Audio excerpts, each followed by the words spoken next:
fiancé months before, and that these circumstances barely even register because someone very close to you has been losing a battle with cancer, or has slipped into a coma. Perhaps this person is your business partner, your best friend, your brother, your identical twin. Let's go for broke and say all of it, all of the above, and that the thought of being back out on the busy midday sidewalk among all those people with places to go and lives to lead is enough to make the air turn viscous in your lungs. Allow for the possibility, too, that, God help you, you're already a little bit into this Mira Eggheart. Presto, you're Fred Brownian, or who he was then. Fred Brownian sank lower in the chair than he'd anticipated. The springs were worn. A tear in the vinyl ran along the inner wall of one of the arms, bleeding yellow foam.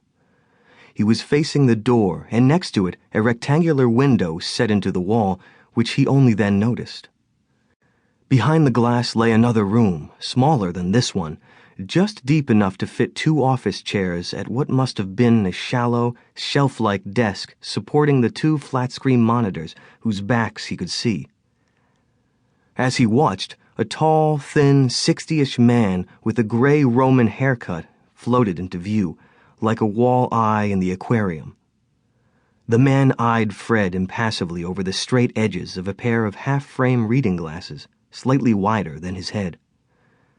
Then the man, too, lowered himself into a chair, sinking behind the monitor and out of view.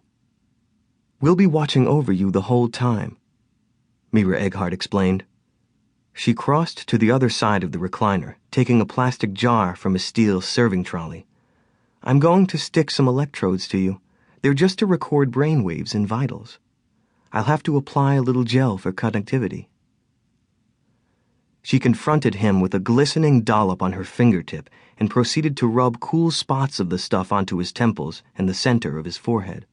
Silvery rings adored at least 3 of her fingers, moving too fast and close for him to get a good look. After gelling each point, she reached down to the table for a poker chip-sized white pad and stuck it on. Her eyes avoided his as she worked, darting instead around the various features of his cranium. "Undo the top 2 buttons of your shirt, please."